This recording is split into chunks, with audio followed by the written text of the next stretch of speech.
அஸ்ஸலாமு அலைக்கும் வரஹ்மத்துல்லாஹி வபரகாத்துஹு.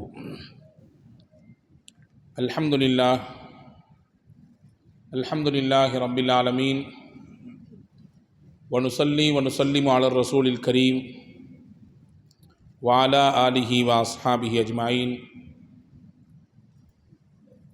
அம்மா பஅத் ஃபகத் क़ால அல்லாஹு தஆலா ஃபில் குர்ஆனில் கரீம் வல் ஃபுர்கானில் ஹமீத். أعوذ بالله من الشيطان الرجيم بسم الله الرحمن الرحيم لعلك باخع نفسك على آثارهم إن لم يؤمنوا بهذا الحديث أسفا. وقال نبينا محمد رسول الله صلى الله عليه وسلم سئل أي الأعمال أحب إلى الله قال سرور تدخله على قلب مسلم. اللهم صل على سيدنا محمد وعلى آل سيدنا محمد وأنزله المقعد المقرب عندك يوم القيامة. எல்லாம் வல்ல அல்லாஹுவின் திருப்பெயரை போற்றி புகழ்ந்து அன்னலம் பெருமானார் முஹம்மதுன் ரசூலுல்லாஹ் ஸல்லல்லாஹு அலைஹி வஸல்லம் அவர்களை ஸலவாத்தை சொல்லி அவர்களின் மீது சலாமை உரைத்து அன்னாரை பின்பற்றி வாழ்ந்த சத்திய சஹாபாக்கள், நல்லோர்கள், சாலிஹின்கள், சுகதாக்கள், நாதாக்கள், பெரியோர்கள், குறிப்பாக இந்த புனிதம் நிறைந்த பூமான் நபி பிறந்த இந்த ரபியுல் அவ்வல் மாதத்திலே அவர்களினுடைய வாழ்வை, வரலாற்றை, அவர்கள் நமக்கு காட்டித் தந்த வழிகாட்டுதலை கேட்க ஒன்று கூடியிருக்கிற நம் எல்லோரின் மீதும் எல்லாம் வல்ல அல்லாஹுவின் பேரருளும் பெருங்கருணையும் நிறைவாக நின்று நிலவட்டுமாக. வல்ல அல்லாஹ் நம்முடைய அனைத்து விதமான காரியங்களையும் இலகுவாக்க ஆக்கி வைத்து மனக்கவலை, சோர்வு, மன அழுத்தம் போன்ற அனைத்து விஷயங்களை விட்டு நம் எல்லோரையும் பாதுகாத்து ரட்சிப்பானாக. மருத்துவமனையின் எல்லா விதமான துன்பங்கள், துயரங்களை விட்டு காத்து ஆரோக்கியமான நல்வாழ்வை நமக்கும் நம் குடும்பத்தினர்களுக்கும் அல்லாஹ் நசீபாக்குவானாக. உலகை விட்டு நம்முடைய மூச்சு அடங்கும் நேரம் லா இலாஹ இல்லல்லாஹ் முஹம்மது ரசூலுல்லாஹ் என்ற கலிமாவை சொல்லி நமக்கான சொர்க்கத்தின் இடம் என்னவோ அதை இங்கிருந்தே பார்த்த வண்ணம் நம்முடைய ரூஹ் பிரிவதற்கு அல்லாஹ் தௌஃபீக் தருவானாக. நாளை மறுமையில் ஜன்னத்துல் ஃபிர்தௌஸ் என்ற உயர்ந்த சொர்க்கத்திலே நமது நாயகம் கண்மணி முஹம்மது ரசூலுல்லாஹ் ஸல்லல்லாஹு அலைஹி வஸல்லம் அவர்களின் தலைமையின் கீழே நம்மை பெற்றவர்களை, நமக்கு கல்வி தந்து உருவாக்கிய உஸ்தாதுமார்கள், நம்மிடத்திலே துவாவுக்காக வேண்டிக் கொண்ட அத்துணை மக்களையும் அல்லாஹ் ஒன்றிணைத்து அருள் புரிவானாக. ஆமீன் யா ரப்பல் ஆலமீன். கண்ணியத்திற்கும் மரியாதைக்கும் உரிய சகோதரர்களே, பாசத்திற்குரிய மூமின்களே, அல்லாஹ்வின் மகத்தான கருணையினாலே இந்த புண்ணியம் பூத்து குலங்கும் புனித ரபியுல் அவ்வல் மாதத்தில் பூமான் நபி ஸல்லல்லாஹு அலைஹி வஸல்லம் அன்னவர்களின் வாழ்க்கையை, அவர்கள் நமக்கு காட்டித்தந்த வழிகாட்டுதலை தொடர்ச்சியாக நாம் இந்த பாரம்பரியமிக்க இந்த அவையிலே, இந்த புனிதமிகு மஸ்ஜிதிலே கேட்டு வருகிறோம். அதனுடைய தொடரின் 9வது நாள் இன்று. மக்களுடன் மாநபி ஸல்லல்லாஹு அலைஹி வஸல்லம் என்கின்ற தலைப்பின் கீழே சில விஷயங்களை நாம் பார்க்க இருக்கிறோம். நபிகள் பெருமானார் ஸல்லல்லாஹு அலைஹி வஸல்லம் வாழ்ந்து இந்த உலகை விட்டு மறைந்து சுமார் 14 நூற்றாண்டுகள் கடந்து விட்டது. ஆனால் இன்னைக்கு வரை அசைக்க முடியாத ஆளுமை மிக்க ஒரு மகத்தான தலைவராக பெருமானார் ஸல்லல்லாஹு அலைஹி வஸல்லம் அவர்கள் இருக்கிறார்கள். அவர்களின் வரலாற்றை வாசிக்கிறவர்கள், அவர்களின் வரலாற்றுக்குள்ளே சென்று வெளியே வரக்கூடியவர்கள் மிகுந்த ஆச்சரியத்தோடும் பிரமிப்போடும் தான் வருகிறார்கள். உங்களுக்கு தெரியலாம் என்று நினைக்கிறேன், நெதர்லாந்து நாட்டைச் சேர்ந்தவர் அர்னால்டு வேன் டூ என்று சொல்லக்கூடிய ஒரு வலதுசாரி சித்தாந்தம் உள்ளவர், வலதுசாரி சிந்தனை உள்ளவர். அவர் ஒரு திரைப்படம் எடுத்தார். இன்னசென்ஸ் ஆஃப் முஸ்லீம் என்று சொல்லக்கூடிய ஒரு நபிகள் நாயகம் ஸல்லல்லாஹு அலைஹி வஸல்லம் அவர்களை அவதூறு சொல்லி, இல்லாததை சொல்லி, அவர்களுடைய அந்த பிம்பத்தை உடைத்து தகர்க்கும் விதத்திலே ஒரு திரைப்படம் வெளியானது ஒரு சில வருடங்களுக்கு முன்பு. இங்கே நமக்கு அது செய்தி அல்ல. எடுத்த 6 மாதத்தில் அவர் முஸ்லீம் ஆகிவிட்டார். அவர் எடுத்தது நபிகள் நாயகம் ஸல்லல்லாஹு அலைஹி வஸல்லமை, அவர்களின் அந்தஸ்தை, மேன்மையை, அவர்களுடைய உயர்வை சுரண்டி பார்ப்பதற்கு, தீண்டி பார்ப்பதற்கு. ஆனால் 6 மாதத்தில் அவர் இஸ்லாத்தை ஏற்றுக்கொண்டார். இஸ்லாத்தை ஏற்றுக்கிட்டு ஃபஸ்ட்டு சொன்னார், நான் உம்ராவுக்கு போகணுன்னார். உம்ராவுக்கு போக வேண்டும் என்றால் போனார்கள். பொதுவாகவே உம்ராவுக்கு நாம் செல்கிறோம் என்றால் பெரும்பாலும் 90% மக்காவிற்கு போவோம், தவாஃபை முடிப்போம், உம்ராவின் கிரிகைகளை நிறைவு செய்வோம், அதற்கு பிறகு மதீனாவுக்கு வருவோம், ஜியாரத் செய்வோம், ஊருக்கு வந்துடுவோம். இதுதான் வழக்கம். இதுக்கு கொஞ்சம் சேஞ்ச் மாற்றம் இருந்தாலும் இருக்கிறது.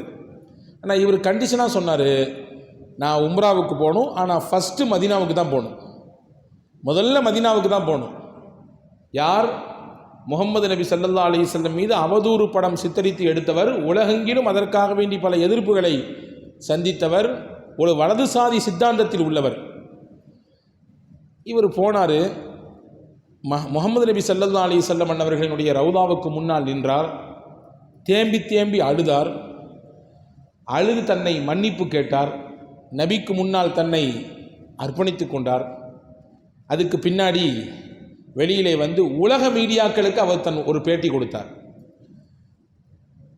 உலக மீடியாக்கள், மொத்த சர்வதேச ஊடகங்களும் அங்கே நிற்கிறது. இந்த செய்தி சவுதி அரேபியாவிலிருந்து வெளிவரக்கூடிய பிரதானமான சில நாளிதழ்களிலே, மாத இதழ்களிலே வந்திருக்கிறது. உக்கால், மஜ்ஜான் போன்ற நாளிதழ்களிலெல்லாம் இந்த செய்தி பதிவானது. அப்போ வேர்ல்டு மீடியா கேட்குது, 6 மாதத்துக்கு முன்னாடி இதே முகம்மதை பற்றி தான் நீங்கள் அவதூறு சொன்னீர். இப்போ இங்கே வந்து அழுது புலம்பி தன்னை ஒரு முஸ்லீமாக நீங்கள் அடையாளப்படுத்தி அவரை ஏற்றுக்கொள்ளக்கூடிய, அவர்களை பின்பற்றக்கூடிய ஒரு உம்மத்தில் ஒருவராக உங்களை நீங்கள் அடையாளப்படுத்துறீங்களே, என்ன காரணம் அப்படின்னு கேட்டாங்க. அவர் சுருக்கமாக 2 வரியில் பதில் சொன்னார். நான் முதலில் முகம்மது அவர்களை ஸல்லல்லாஹு அலைஹி வஸல்லம் அவதூறு சொல்லும் பொழுது அது பெருசாக உலகத்தில் பெரிய பாதிப்பெல்லாம் ஏற்படுத்தாது அப்படின்னு நினச்சேன். ஆனால் உலகெங்கிலும் பல்வேறு விதமான பாகங்களிலிருந்து எதிர்ப்பு கிளம்பியது. எல்லாரும் கொந்தளித்தார்கள். தனக்கு, தன்னுடைய குடும்பத்திற்கு, தனக்கு வேண்டப்பட்ட ஒருவருக்கு ஏதாவது துன்பம் சிரமம் என்றால் எப்படி கொதித்து எழுவார்களோ அப்படி மக்கள், உலகெங்கிலும் வாழக்கூடிய முஸ்லீம்கள் எதிர்ப்பலையை பதிவு செஞ்சாங்க. அப்போ தான் நான் யோசித்தேன், அப்படி என்ன ஒரு வாழ்க்கையில் இருக்குது, எனக்கு தெரியாது, முன்னாடி நான் அவருடைய வரலாற்றெல்லாம் படித்ததில்லை. அப்படி என்ன அவர் செய்தார்? 14 நூற்றாண்டுக்கு பின்னாடியும் அவரை பற்றி பேசினாங்கன்னா இவ்வளோ பெரிய கூட்டம் அப்படி கொதிநிலை அடைகிறார்களே என்ன என்று அவரின் வரலாற்றை பார்த்தேன், படித்து கொண்டே பார்த்தேன். படிக்கும் பொழுது ஒரு உறுதியான நிலைப்பாட்டை நான் எடுத்தேன். ஒரு சார்பு நிலையோடு படிக்கக்கூடாது, திறந்த மனதோடு நடுநிலை சிந்தனையோடு படிக்க வேண்டும் என்று முடிவுக்கு வந்து படித்தேன். சில இடங்களில் முகம்மது அவர்களின் வரலாற்றை என்னால் நாவில் எச்சை தொட்டு திருப்ப முடியவில்லை, கண்ணீரை தொட்டுத்தான் திருப்பினேன். அந்த அளவு அவருடைய வரலாறு எனக்குள்ளே மிகப்பெரிய மாற்றத்தை தந்தது. படித்து முடித்து நான் அதை மூடி வைக்கும் பொழுது அந்த முகம்மது ஸல்லல்லாஹு அலைஹி வஸல்லமை பின்பற்றக்கூடிய மனிதர்களில் ஒருவராக நான் மாறிப்போய்விட்டேன் என்று சொன்னார். இன்றைக்கும் அவர் இருக்கார். நெதர்லாண்டில் இருக்கக்கூடிய ஒரு பிரதானமான ஒரு கட்சியினுடைய முக்கியமான ஒரு பொறுப்பில் இருக்கக்கூடிய மனிதர். நான் எதற்கு சொல்கிறேன் என்றால், மாநபி ஸல்லல்லாஹு அலைஹி வஸல்லம் அவர்கள் வாழ்ந்த வாழ்க்கை நாம் வாழுகிற இந்த நூற்றாண்டிலும் மிகப்பெரிய ஒரு தாக்கத்தை கொடுத்து கொண்டிருக்கிறது. எனவே தான் அந்த பூமான் நபி ஸல்லல்லாஹு அலைஹி வஸல்லம் அன்னவர்களை எல்லாருக்கும் கொண்டு போய் சேர்க்க வேண்டிய பொறுப்பும் கடமையும் நமக்கு இருக்கிறது. பெருமானார் ஸல்லல்லாஹு அலைஹி வஸல்லம் தலைவராக மட்டும் இல்லை, ஒரு சமுதாயத்தின் தலைவராக, ஒரு அரசியலின் நுட்பங்கள் தெரிந்தவராக, குடும்பத்தை மிகச்சிறப்பாக சீராக இயக்கக்கூடிய ஒரு குடும்பத்தின் பொறுப்பாளராக, தோழர்களை அரவணைக்கக்கூடிய ஒரு உன்னதமான நட்பாக, தோழமையாக, எந்தெந்த பரிணாமமெல்லாம் பெருமானார் ஸல்லல்லாஹு அலைஹி வஸல்லம் இருந்துச்சோ அந்த மொத்த பரிணாமத்திலும் பெருமானார் ஸல்லல்லாஹு அலைஹி வஸல்லம் தனித்த அடையாளத்தோடு, சிறந்த முன்மாதிரியோடு ரசூலுல்லாஹ் வாழ்ந்திருக்கிறார்கள் என்பதை நாம் பார்க்கிறோம். அந்த வகையிலே நபிகள் நாயகம் ஸல்லல்லாஹு அலைஹி வஸல்லம் மக்களிடத்தில் எப்படி பழகினார்கள் என்பதை குறித்துத்தான் இன்றைக்கு நாம் சில விஷயங்களை பார்க்க போகிறோம். இன்றைக்கி ஏதாவது ஒரு சின்ன பொறுப்பு கிடைத்து விட்டாலும் தன்னை ஒரு பெரிய நபராக கருதி கொண்டு தனக்கென்று ஒரு தனி அங்கீகாரமும் தனக்கென்று ஒரு தனி இடமும் வேண்டும் என்று இயங்கக்கூடியவர்கள் நம்மிலே பலர் உண்டு. ஏதாவது ஒரு முக்கியமான வேலை என்றால் இறங்கி அது செய்வதை விட்டுவிட்டு வேற நீ அதை பார்த்துக்கோ என்று ஏவக்கூடிய, கட்டளையிடக்கூடியவர்களாக மட்டும் நிற்பதை நாம் பார்க்கிறோம். மதீனாவிலே ஒரு நாள் இரவு திடீரென்று ஒரு சப்தம், அந்த சத்தத்தை கேட்டு ஊரே தெருவுக்கு வந்து நிற்கிது. மொத்த ஊரும் கலங்கி விட்டது அந்த சத்தத்தை கேட்டு. கடுமையான சத்தம். எல்லாரும் என்ன என்ன என்ன என்று சத்தம் வந்த திசையை நோக்கி திரும்பி நிற்கிறாங்க. பதட்டத்தோடு நிற்கிறார்கள். திடீரென்று ராவோடு ராவாக ஏதாவது ஒரு படம் வந்துடுச்சா, யாராவது தாக்குதல் தொடுக்க வந்துட்டாங்கன்னா, ஏன்னா போர் நடந்து கொண்டிருக்கிற காலகட்டம் அது, போர் தொடுப்பதற்காக வேண்டி எதிரிகள் ராவோடு ராவாக வந்துட்டாங்களா என்ற ஒரு பீதி, அச்சம், ஒரு திடுக்கம் அந்த மக்களிடத்தில் இருந்தது. கொஞ்ச நேரம் அப்படி பார்த்துட்டே இருந்தாங்க. சத்தம் வந்த திசையை நோக்கி அங்கிருந்து ஒருத்தவங்க வேகமாக குதிரையில் வர்றாங்க. கிட்ட நெருங்க நெருங்க நெருங்க மக்கள் புரிந்து கொண்டார்கள், வரக்கூடியது முஹம்மது நபி ஸல்லல்லாஹு அலைஹி வஸல்லம் அவர்கள் தான். வந்த உடனே சொன்னாங்க, லா துராஉ லா துராஉ, எந்த பதட்டமும் வேண்டாம், எந்த பயமும் வேண்டாம், எந்த அச்சமும் வேண்டாம். என்ன ஏதுன்னு நான் பார்த்துட்டு வந்துட்டேன், நமக்கு எந்த பிரச்சனையும் கிடையாது. நம்ம உள்ளே வாழக்கூடிய இந்த மதீனத்து மக்களுக்கு எந்த பிரச்சனையும் இல்லை. யாரும் திடுக்கிறாதீங்க, யாரும் பயப்படாதீங்க. என்ன ஏதுன்னு நான் முழுமையாக கண்டறிந்து விட்டேன், எல்லாரும் போய் நிம்மதியாக தூங்குங்கன்னு நாங்கள் சொல்லலாம். இங்கே கவனிக்க வேண்டிய விஷயம் என்னவென்றால், முஹம்மது நபி ஸல்லல்லாஹு அலைஹி வஸல்லம் இந்த உம்மத்திற்கு வழிகாட்டி, இந்த உம்மத்திற்கு தலைவர் என்பதோடு மட்டுமல்லாமல், ஒரு பிரச்சனை என்றால் முதலில் மக்கள் புறத்தில் இறங்கி அதை களம் கண்டு என்ன ஏது என்று விலாவரியாக அதற்குரிய தீர்வை தரக்கூடியவர்களாக முஹம்மது நபி ஸல்லல்லாஹு அலைஹி வஸல்லம் இருந்தார்கள். ஒரு போர்க்களத்திலிருந்து எல்லாரும் போயிட்டு திரும்பி வர்றாங்க. ஒரு இடத்துல இருந்து கொஞ்சம் ஓய்வெடுத்து விட்டு, அது உணவினுடைய நேரம், கொஞ்சம் சமைத்து சாப்பிட்டு விட்டு ஓய்வெடுத்துட்டு போகலாம் அப்படின்னு ஏற்பாடு. ரசூலுல்லாஹ் இறங்கின உடனே எல்லாத்துலேயும் சொல்கிறாங்க, நம்ம கொஞ்சம் சாப்பிட்டுட்டு ஓய்வெடுத்துட்டு போகலாம். சரி, சாப்பாட்டுக்கான வேலைகள் துவங்குகிறது. யார் யார் என்ன செய்யலாம் பிரிச்சுக்கிட்டாங்க. நான் தண்ணீர் கொண்டு வருகிறேன், நான் சாப்பாட்டுக்கான ஏற்பாட்டை நாங்கள் ஒரு டீமாக இறங்கி செய்கிறோம், நாங்கள் அதற்கான பொருட்களை எல்லாம் கொண்டு வந்து வைக்கிறோம். இப்படி ஒவ்வொருத்தரும் ஒவ்வொரு வேலையை ஷேர் பண்ணிக்கும் பொழுது ரசூலுல்லாஹ் சொன்னாங்க, அப்படின்னா நான் போய் விறகுகளை புறக்கிட்டு வரேன். நாங்கள் ரசூலுல்லாஹ், நான் போய் விறகுகளை எடுத்து வரேன். நாங்கள் சஹாபாக்கள் சொன்னாங்க, நபியே, உங்களை விறகுகளை தூக்குவதற்கு நாங்கள் விடமாட்டோம், நீங்கள் உட்காருங்கள், உங்களுக்கானதை கொண்டு வந்து தருகிறோம். அப்போ தான் ரசூலுல்லாஹ் சொன்னாங்க, சய்யிதுல் கௌமி ஹாதிமுஹும், ஒரு சமுதாயத்தின் தலைவர் என்றால் யார்? மக்களோடு அவர் நிற்பார், அந்த மக்களுக்கு சேவை செய்யக்கூடியவராக இருப்பார் என்றார்கள் பூமான் நபி ஸல்லல்லாஹு அலைஹி வஸல்லம். பொறுப்பு என்பது அலங்கரிக்கக்கூடியது அல்ல, சிம்மாசனத்தில் உட்கார்ந்து கட்டளையிடக்கூடியது அல்ல. அந்த பொறுப்பு மக்களுடைய மக்களாக இறங்கி அவர்களோடு இணைந்து செய்வதுதான். அதுதான் சிறந்த தலைவருக்கு அடையாளம், தலைமைத்துவத்துக்கு அடையாளம். எனவே நான் அப்படி இருக்கத்தான் விரும்புகிறேன் என்றார்கள் பூமான் நபி ஸல்லல்லாஹு அலைஹி வஸல்லம். அன்பு சகோதரர்களே, இன்றைக்கு முடியுமா? யதார்த்தத்தில் இது சாத்தியமா? அப்படி சாத்தியப்படுத்தக்கூடிய விஷயங்களை நாம் வாழ்க்கையில் பார்த்திருக்கிறோமா என்றால் எல்லாருக்கும் கேள்விதான் மிச்சமாக நிற்குது. ரசூலுல்லாஹ்வுடைய அந்த பாசறையில் வளர்ந்ததுனாலே சஹாபாக்களும் அப்படி தான் இருந்தாங்க. சையதுனா உமர் ரலியல்லாஹு பற்றி ஒரு செய்தி வருகிறது. உமர் ரலியல்லாஹுடைய ஆட்சி மகத்தான ஆட்சிங்க. கண்டிப்பாக நாம் வாழ்க்கையில் ஒவ்வொருவரும் வாசிக்க வேண்டிய, கேட்க வேண்டிய, உள்வாங்க வேண்டிய மகத்தான ஒரு ஆட்சி உமர் ரலியல்லாஹுடைய ஆட்சி. 12 கிட்டத்தட்ட 10.5 ஆண்டு காலங்கள் ஹஸரத் சையதுனா உமர் ரலியல்லாஹு ஆட்சி செஞ்சாங்க. ஹலீஃபாக்களுடைய ஆட்சியிலேயே உமர் ரலியல்லாஹுடைய ஆட்சி ரொம்ப டிஃப்ரெண்டாக இருந்துச்சு. முன்னேற்றமான பாதைக்கு நகர்ந்தது உமர் ரலியல்லாஹுடைய ஆட்சியில் தான். பல ராஜாங்கங்கள் உமர் ரலியல்லாஹுடைய ஆட்சியின் கீழே தான், இஸ்லாத்தின் கொடையின் கீழே நகர்ந்தது. பல போர்கள் நடந்தது. இஸ்லாத்தை மிக வேகமாக உலகத்தின் பல பாகங்களுக்கு கொண்டு சென்ற பெருமை, அந்த மகத்தான பாக்கியம் உமர் ரலியல்லாஹுக்கு அல்லாஹ் கொடுத்தான். உமர் ரலியல்லாஹு ஒரு நாள் ராத்திரி அப்படி நடந்து போய்கிட்டு இருக்காங்க. ஒரு வீட்டுக்குள்ளார சத்தம் கேட்குது. வெளியில் கணவர், அந்த வீட்டினுடைய ஆண், கையை பின்னாடி கிட்டிக்கிட்டு வேக வேகமாக அங்கிட்டு இங்கிட்டு அலைஞ்சிட்டு இருக்கிறார். ஏதோ ஒரு பதட்டம். உமர் ரலியல்லாஹு வர்றாங்க. ஹலீஃபா தோற்றத்தில் வரல, சராசரி ஒரு மனிதனுடைய தோற்றத்தில், எந்த அடையாளமும் இல்லாமல் வர்றாங்க. வந்தவங்க கேட்டாங்க, என்னங்க பிரச்சனை கேட்டாங்க. என் மனைவி பிரசவத்தில் வழியில் துடிச்சிக்கிட்டு இருக்குது, பிரசவம் பார்க்குறதுக்கு ஆள் இல்லை, என்ன செய்யுது ஏது செய்யுது தெரியாமல் கையை பிணைஞ்சிக்கிட்டு நான் நிற்கிறேன்னாங்க. உமர் ரலியல்லாஹு அன்ஹு ஜனாதிபதி.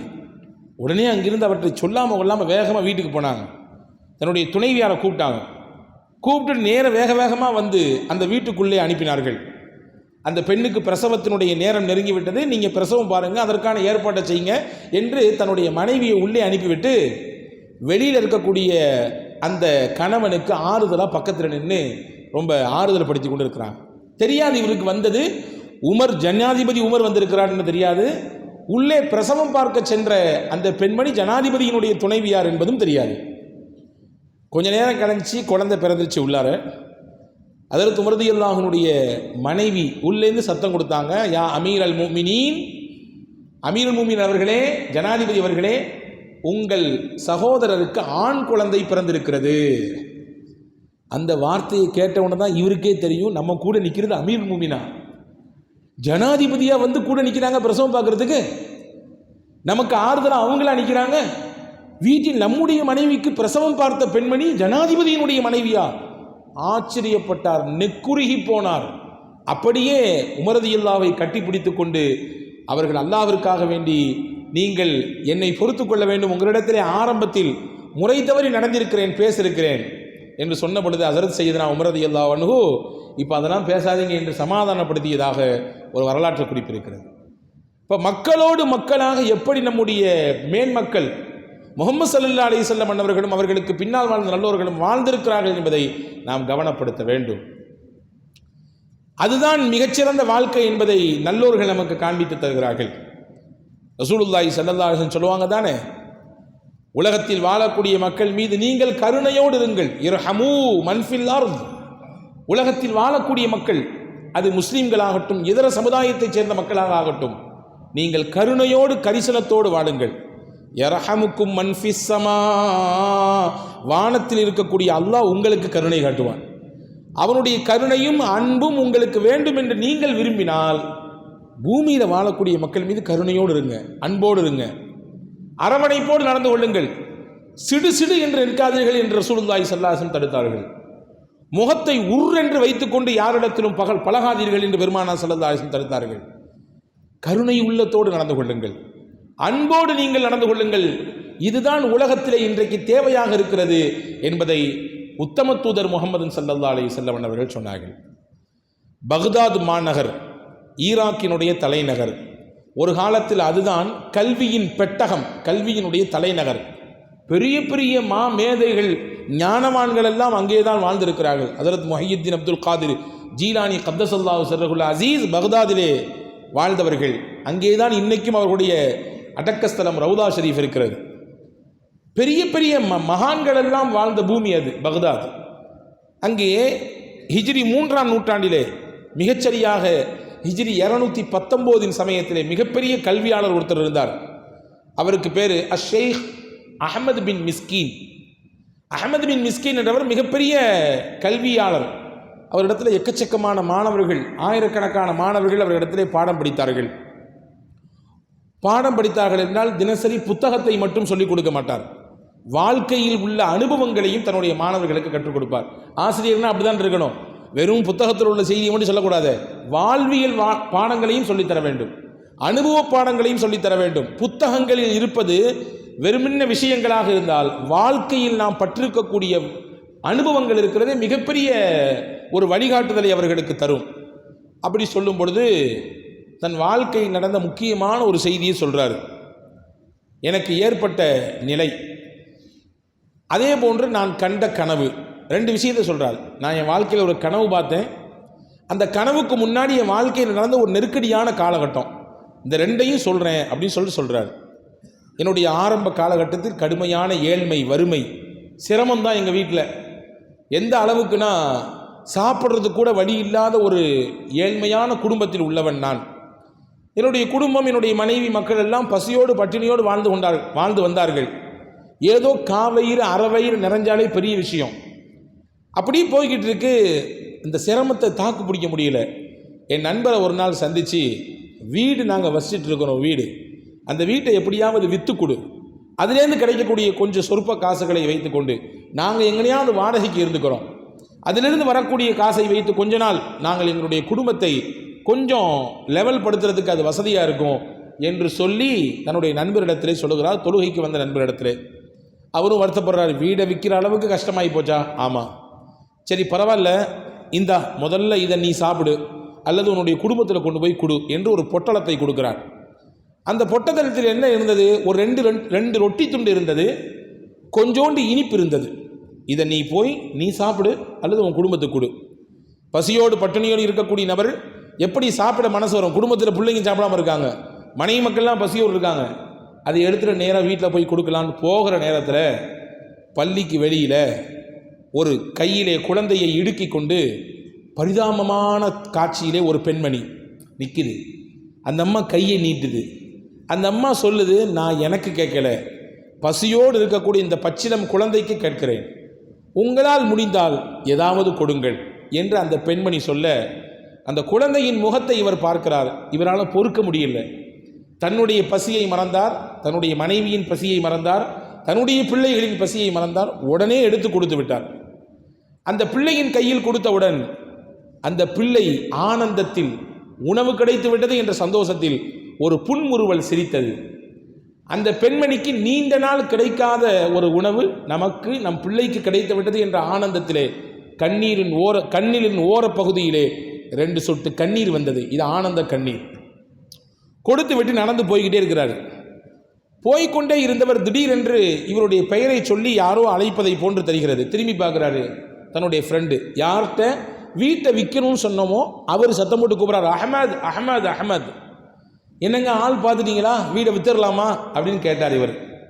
அவர் சொன்னார், வீடை விற்கிறது அடுத்து, முதல்ல வாங்க, உங்கள் வீட்டுக்கு ஒரு பெரிய அல்லாஹ்வுடைய கிருபை வந்திருக்கிறது, பெரும் பேருதவி வந்திருக்கிறது. என்னங்க சொல்கிறீங்க? ஆமாம், வாங்கன்னு கூட்டி போனால் வீடு முழுக்க, வீட்டினுடைய முகப்பு பகுதி முழுக்க தேவையான பொருட்கள், உணவு தானியங்கள், அதே போன்று அவர்கள் உடுத்துவதற்கு ஆடைகள், அவர்கள் செலவழிப்பதற்கு கொஞ்சம் தங்க காசுகள், வெள்ளி காசுகள், இதுவெல்லாம் இருக்கிறது. யார் கொண்டு வந்தா இதை? இவ்வளவு இருக்குது அப்படின்னு ஆச்சரியத்தோடு கேட்குறாரு. அந்த பக்கத்தில் ஒரு மனிதர் இருந்தான். நான் தான் கொண்டு வந்தேன், உங்களை நான் முன்ன பின்ன பார்த்ததே இல்லையே, நீங்கள் எனக்கு பர்டிகுலராக இவ்வளோ பெரிய உதவி செய்யணும் அப்படின்னு கேட்கும்போது அவர் சொன்னார், உங்கள் தகப்பனார் நான் கஷ்டப்படுற சமயத்தில் எனக்கு ஹெல்ப் பண்ணார், உங்கள் தகப்பனார் நான் சிரமப்படுற சமயத்தில் எனக்கு ஹெல்ப் பண்ணார், அவருக்கு எப்படியாவது பிரதி உபகாரம் செய்யணும்னு நினச்சி என்னுடைய தொழிலில் கொஞ்சம் அவர் கொடுத்த காசை போட்டேன். அது ரெண்டு மடங்காக 4 மடங்காக வளர்ந்து கொண்டே இருந்தது. திருப்பி வந்து கொடுக்கணும்னு நினைப்பேன், ஆனால் ரொம்ப பிஸி ஷெட்யூல்டு என்னுடைய லைஃப் போயிட்டு இருந்ததுனால உங்களுடைய அந்த லாபம் மட்டும் வளர்ந்துக்கிட்டே இருந்துச்சு. இன்னைக்கு தான் எனக்கு நேரம் கிடச்சிது, உங்களுக்கானதை கொண்டு வந்து சேர்க்க வேண்டும் என்று வந்து நினைத்தேன். ஆனால் உங்கள் அப்பா இல்லை, அப்பா இல்லாட்டி பரவாயில்ல, அப்பாவுடைய ஸ்தானத்தில் நீங்கள் இருக்கிறீங்க, இது உங்களுக்குத்தான், உங்களுக்கானது அல்லாஹ் கொடுத்தது என்று சொல்லிவிட்டு போய்விட்டார். அவர் ஆச்சரியப்பட்டு போனார். நம்ம வீட்டை வித்தரலான்னு நினைச்சோம், ஆனால் அல்லாஹ் வீடு நிறைய இப்பொழுது நமக்கான தேவையை கொண்டு வந்து கொடுத்து விட்டான் என்ற ஆனந்தத்தில் இருக்கிறார். இதுதான் கதை, நடந்த நிகழ்ச்சி. இதை தன்னுடைய மாணவர்களுக்கு சொல்றார். ஆச்சா, அடுத்து மாணவர்கள் கேட்டாங்க, நீங்க என்ன கனவு பார்த்தீங்க அதை சொல்லுங்க. ஒரு நிகழ்ச்சியை சொல்றேன், ஒரு கனவு சொல்றேன்னு சொன்னீங்கல்ல, நிகழ்ச்சியை சொல்லியாச்சு, அல்லாஹ்வுடைய பேர் உபகாரம் உங்களுக்கு கிடைத்து விட்டது.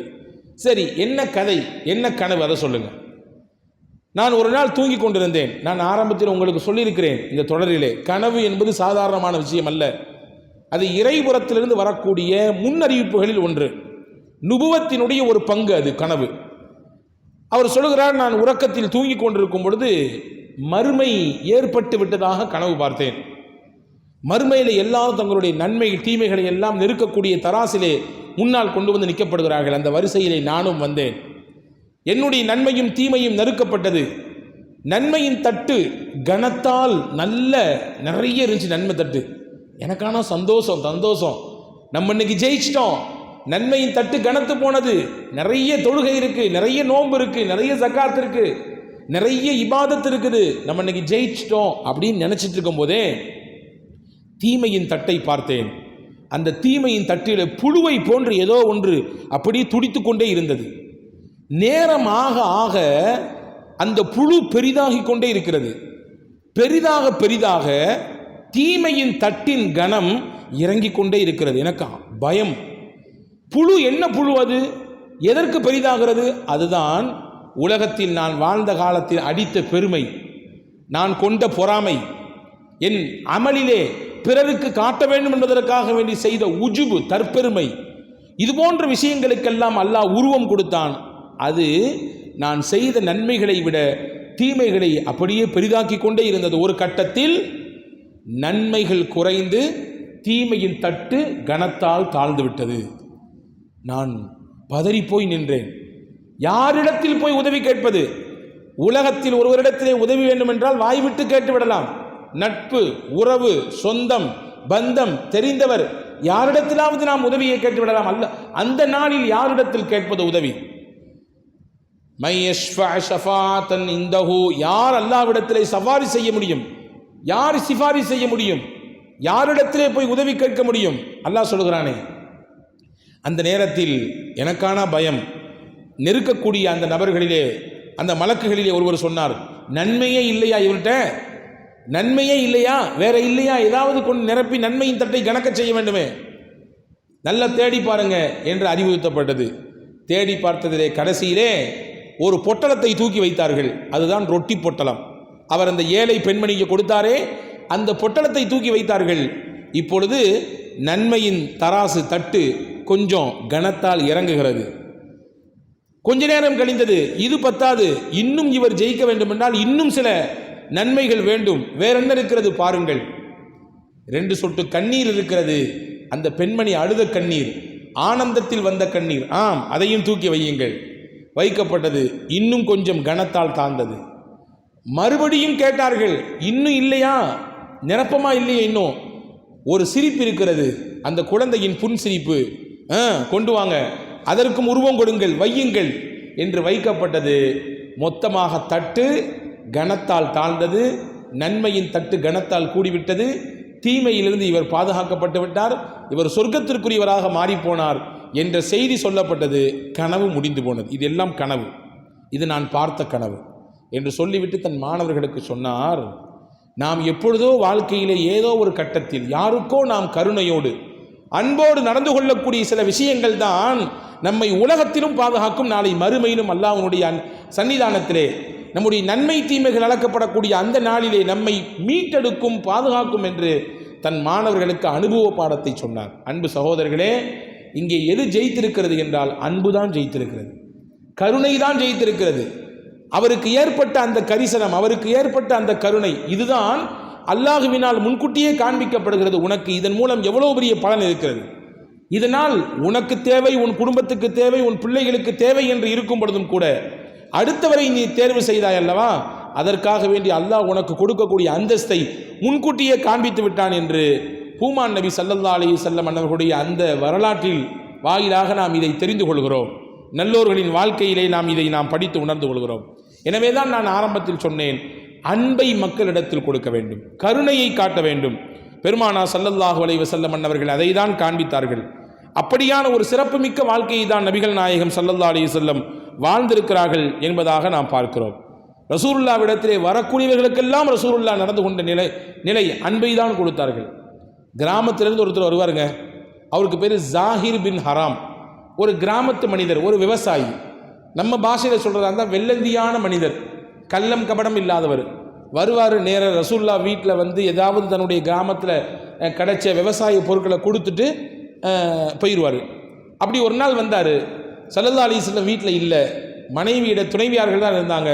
கொடுத்துட்டு ஜாஹிர் வந்தேன், இதை கொடுத்தேன் அப்படின்னு ரசூலுல்லாஹ்ட்ட சொல்லிடுங்க அப்படின்னு சொல்லிட்டு வேக வேகமாக போயிட்டார். ரசூலுல்லாஹ் வெளியேந்து வந்தாங்க. மனைவிமார்கள் சொன்னாங்க, இந்த மாதிரி வந்து உங்களுக்கு வெளியூரில் இருந்து ஜாஹிர்னு ஒருத்தர் வந்தார், இந்த அன்பளிப்புலாம் கொடுத்தாரு. எங்கே போனார்னு ரசூலுல்லாஹ் கேட்டாங்க. அவர் கடைவீதிக்கு போகிறார் போல தெரியுது வியாபாரம் பண்ணுறதுக்குன்னு ரசூலுல்லாஹ் இடத்துல சொன்ன உடனே ஸல்லல்லாஹு அலைஹி வஸல்லம் வீட்டுக்கு கூட போல நேராக கடைவீதிக்கு போயிட்டாங்க. கடைவீதியிலே போனால் ஜாஹிர் பின் ஹராம் தான் கொண்டு வந்த உற்பத்தி செய்த பொருட்களை எல்லாம் முன்னாடி விரித்து வச்சுட்டு சத்தம் போட்டு கூவி கூவி மக்களை அழைத்து விற்பனை செய்து கொண்டிருக்கிறார். அவர் இயற்கையில் ஒரு கருப்பினத்தைச் சேர்ந்தவர், ஒரு நீக்ரோ அடிமை. அவர் மக்களால், சராசரி மக்களால், அதாவது முஸ்லீம் அல்லாத பிற மக்களால் ஓரம் கட்டப்பட்டவர், நிறத்தை கொண்டு அவர் ஒதுக்கி வைக்கப்பட்டவர். ஆனால் ஸல்லல்லாஹு அலைஹி வஸல்லம் அவர்கள் நேராக போனாங்க. அவர் விற்பனை செஞ்சுட்டு இருக்காரு. பின்னாடியோடி போனாங்க. போய் அவருடைய 2 அக்களுக்கு இடையில கையை விட்டு கண்ணை பொத்திக்கிட்டாங்க. பொத்தி இப்படி ஒரு தூக்குனாங்க. ஜாஹிர் பின் ஹராம் அப்படி தூக்குனாங்க. தூக்கிட்டு சொன்னாங்க, மையஸ்தரி ஹாதல் அப்த, இந்த அடிமையை என்னிடத்திலிருந்து யார் வாங்கிக்கிறா? இந்த சந்தையில் நான் விற்பனை செய்ய போகிறேன், இவரை யார் என்கிட்ட இருந்து வாங்குறா அப்படின்னு கேட்டாங்க. அவருக்கு தெரிஞ்சு போச்சு பின்னாடி வந்து நிற்கிறது முகமது நபி ஸல்லல்லாஹு அலைஹி வஸல்லம் தான் அப்படின்னு சொல்லி. ஏன்னா நபியின் திருமேனியிலிருந்து இயற்கையாகவே அல்லாஹ் ஒரு நறுமணத்தை கமலச் செய்தான். அவருக்கு புரிஞ்சிடுச்சு நம்மளை தூக்கி இருக்கிறது ரசூல்லா தான் சொல்லி, நல்ல நெஞ்சோடு நபியினுடைய நெஞ்சோடு தன்னுடைய முதுகை ஒட்டி கொண்டார். ஒட்டி கொண்டு சொன்னாரு, யா ரசூலுல்லாஹ், என்னையை நீங்கள் விற்றீங்கன்னா நான் ஒரு செல்லா காசு, என்னை யாரும் அதிகமாக காசு கொடுத்துலாம் வாங்க மாட்டாங்க, நான் ஒரு கருப்பிடத்தை சேர்ந்த ஒரு அடிமை, நான் என்னை யார் பெருசாக காசு கொடுத்து வாங்கிட போறா, நான் ஒரு செல்லா காசு என்று அவர் சொன்னார். ஹஜ்ரத் ரசூலுல்லாஹி ஸல்லல்லாஹு அலைஹி வஸல்லம் உடனே சொன்னாங்க ஸாஹிரிடத்திலே, இதன் லைஸ இந்தல்லாஹி பிகாசித், மக்களின் யாரோ சிலருடைய பார்வையிலே நீ செல்லா காசாக இருக்கலாம், ஆனால் அல்லாஹ்வுடைய பார்வையில் நீ அப்படிப்பட்ட ஆள் கிடையாது, உனக்கு பெரிய அந்தஸ்து இருக்கு அல்லாஹ்விடத்திலே. ஸல்லல்லாஹு அலைஹி வஸல்லமுடைய அந்த கருணையை பாருங்கள், அன்பை பாருங்கள். பிற்படுத்தப்பட்டவர்கள், ஒதுக்கி வைக்கப்பட்டவர்கள் என்று சமூகம் யாரை தள்ளி வைத்திருந்ததோ அவர்களையும் கூட அரவணைத்து அவர்களிடத்திலே அன்போடு கரிசனத்தோடு கருணையோடு பெருமானார் ஸல்லல்லாஹு அலைஹி வஸல்லம் நடந்து கொண்டார்கள் என்பதை நாம் பார்க்கிறோம். எனவே தான் ஸல்லல்லாஹு அலைஹி வஸல்லமுடைய வாழ்க்கையில் நிறைய நகைச்சுவையான நிகழ்ச்சிகள் இருக்கிறது. பெருமானார் எப்படி எப்படி எல்லாம் சஹாபாக்களோடு அந்த கருணையோடு நடந்தார்கள், எப்படி எப்படி எல்லாம் அன்போடு நடந்தார்கள் என்பதற்கு நுஐமான் அப்படின்னு சொல்லி ஒரு சஹாபி இருந்தார். சொல்லப்போனால் அவர் ஒரு நவரச நாயகர், அவர் வந்தாலே சிரிப்பு காட்டுவார், அப்படியான ஒரு சஹாபி. அவர் ரசூலுல்லாவை சந்திக்கிறதுக்கு கிராமத்திலேருந்து ஒருத்தர் வந்தார். அவர் ஒட்டகத்தில் வந்தார், ஒட்டகத்தை கட்டி போட்டு ரசூலுல்லாவை சந்திக்க போனார். இந்த கேப்பில் இந்த நுஐமானும் மஸ்ஜித் நபவிக்கு வந்தார். சுற்றி இருந்த சில தோழர்கள் நுஐமான சொன்னாங்க, சாப்பிட்டு ரொம்ப நாள் ஆச்சு, அதுவும் ஒட்டகக்கறி சாப்பிட்டு ரொம்ப நாள் ஆச்சு, ஒரு ஒட்டகம் வந்திருக்கு, அறுத்துருவோமா அப்படின்னு கேட்டாங்க. நுஐமான் சொன்னார், என்னையை மாட்டி விட போகிறீங்களா? இல்லை இல்லை, தூக்கிடுவோம், நீ செஞ்சால் ரசூல்லா விட்டுருவாங்க, அதற்குரிய கிரயத்தை ரசூல்லா கொடுத்துருவாங்க, அது பெரிய கவலை இல்லை, கஷ்டம் இல்லை, செஞ்சிடலாம் என்று அவரை உசுப்பேத்தினாங்க. சரி ரசூல்லா செஞ்சிருவாங்கன்ற எண்ணத்தில் நுஐமான் அந்த ஒட்டகத்தை அறுத்து விட்டார். அடுத்து இறைச்சி எல்லாம் பங்கிடக்கூடிய இடத்துக்கு கொண்டு போகப்பட்டு விட்டது. பேச்சுவார்த்தைலாம் முடிஞ்சு அந்த கிராமத்து மனிதர் வெளியே வந்து பார்க்குறாரு, ஒட்டகத்தை காணோம். ஒட்டகத்தை காணோம் தேடுறாரு, பார்த்தா அறுத்து அங்கே வெட்டப்பட்டு கொண்டிருக்கிறது. பதறி அடித்து உளுந்து ரசூல்லாட்ட வர்றாரு, யார் ரசூலல்லாஹ், என்னுடைய ஒட்டகத்தை அறுத்துட்டாங்க, நான் பயணப்படுறதுக்கு என்கிட்ட ஒன்றும் இல்லையே, இப்போ யார் அறுத்தா என்ன அறுத்தா ஒன்றும் தெரியலையே என்று இவர் பதறாரு. இங்கே அறுத்துக்கிட்டு இருக்கவங்க புரிஞ்சுட்டாங்க, ஆகா விவகாரம் வித்தியாசமாக ஆகிப்போச்சு. இப்போ நுஐமான் தான் அறுத்தாரு. அவர் சொன்னார், என்னை யாரும் சொல்லி கொடுத்துடாதீங்க, நான் போய் ஒளிஞ்சுக்கிறேன்னு சொல்லி ஓடி போயிட்டார். போனவர் லுபா என்று சொல்லக்கூடிய ஒரு பெண்மணியினுடைய வீட்டில் போய், அங்கே ஒரு பெரிய குழி இருந்துச்சு, அந்த குழியில் போய் உள்ளே உட்காந்துக்கிட்டாரு. மேலே பேரிச்ச மரத்தினுடைய ஓலைகள் மட்டைகள் அதையெல்லாம் போட்டு அந்த குழியை மறைச்சிட்டாரு, யாரும் பார்க்கக்கூடாதுன்றதுக்காக வேண்டி. ரசூல்லா வெளியே வந்தாங்க, என்னப்பா ஏதுப்பா, ஏன்பா இவர் பதறாரு, என்னாச்சு விஷயம்? உடனே சஹாபாக்கள் சொன்னாங்க, யாரும் சொல்லலாம், அவருடைய ஒட்டகத்தை அறுத்துட்டோம். யாருங்க அறுத்ததுன்னு ரசூல்லா கேட்டாங்க. நுஐமான் தான் அறுத்தாரு. நுஐமான் அறுத்தாரா? எங்கே அவருன்னு கேட்டாங்க. இவங்க சொல்லக்கூடாதுன்னு சொல்லிட்டு போயிருக்காரு, இவங்க வாயால் சொல்லலை, அப்படி கை காட்டினாங்க, அங்கே இருக்கார் அப்படின்னு. ரசூல்லா நேராக போனாங்க, போய் அந்த குழியில் இருக்கக்கூடிய அந்த மட்டையெல்லாம் எடுத்தால் தூசியோடு மண்ணோடு இப்படி உள்ளே உட்காந்துருக்காரு. ரசூல்லா கையை பிடிச்சி தூக்குனாங்க. தூக்கி மேலே முதல்ல தலையெல்லாம் தட்டி விட்டாங்க. ஏங்க இப்படி பண்ணீங்கன்னு கேட்டாங்க நுஐமான். யார் ரசூலல்லாஹ், இங்கே நான் யார் இருக்கேன்னு சொல்லி உங்களுக்கு சொல்லி கொடுத்தாங்களோ அந்த கும்பல் தான் என்னை அறுக்க சொல்லிச்சு. நானாக விரும்பவே இல்லை, நான் அந்த காரியத்தை செய்யணும்னு எனக்கு பிரியமே கிடையாது. என்னை யார் காட்டி கொடுத்தாங்களோ அந்த கூட்டம் தான் அறுக்க சொல்லிச்சு. சொன்னதோடு மட்டுமல்ல, அவங்க சொல்லவும் செஞ்சாங்க, நீ பாட்டு அறுத்துரு, ரசூல்லா அதனுடைய கரையத்தை கொடுத்துருவாங்கன்னு சொல்லியிருக்காங்க. எனவே இதுக்கும் எனக்கும் சம்பந்தமே கிடையாது நபியே, என்னை விட்டுருங்க, ஆளை விட்டா சரி என்று அவர் வெள்ளந்தித்தனமாக பேசிய பொழுது ரசூலுல்லாஹ் அவருடைய தலையில் இருந்த அந்த தூசியெல்லாம் தட்டி விட்டுட்டு சிரித்தாங்க. சிரிச்சிட்டு அந்த ஆராபியை கூப்பிட்டார்கள், கிராமத்து மனிதரை கூப்பிட்டார்கள். வீட்டுக்குள்ளே போய் அந்த ஒட்டகத்துக்கான பொருள் காசு என்னவோ கிரயம் என்னவோ அதை எடுத்து அவருடைய கையிலே கொடுத்து, அல்லாவுக்காக வேண்டி இதை விட்டுவிடுங்கள், வேற ஒரு புது ஒட்டகத்தை வாங்கி நீங்கள் பயணிச்சிங்க என்று சொல்லி அனுப்பியதாக வரலாற்று குறிப்பு இருக்குது. நான் எதுக்கு இதை சொல்கிறேன்னா, ரசூலுல்லாஹ் மக்களிடத்தில் எப்படி இயல்பாக பழங்கி கொண்டார்கள். இயல்பாக ஒரு சராசரி மனிதரை போன்று ஒரு நகைச்சுவை உணர்வோடு அவர்களிடத்திலே ஒரு இரண்டரை கலந்த ஒரு மனிதராக பெருமானார் ஸல்லல்லாஹு அலைஹி வஸல்லம் எவ்வளவு அழகாக பழகியிருக்கிறார்கள். இங்கே தான் நபிகளின் வாழ்வை நாம் ஆச்சரியத்தோடு பார்க்கிறோம்.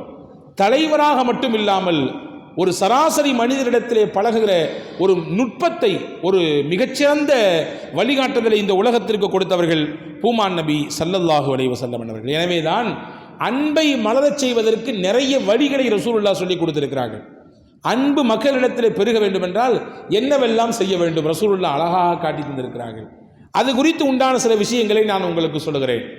மக்களோடு மக்களாக நாம் வாழ்கிறோம். நம்மை சுற்றி பல மக்கள் வசிக்கிறார்கள்.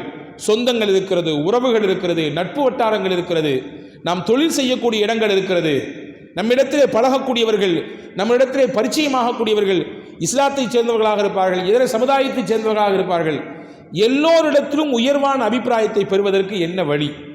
அன்பு அவர்களின் உள்ளத்திலே விதைக்கப்பட வேண்டும். நம்மை குறித்து உண்டான உயர்ந்த சிந்தனை அவர்களின் உள்ளத்திலே இடம்பெற வேண்டும். அதற்கு என்ன வழி?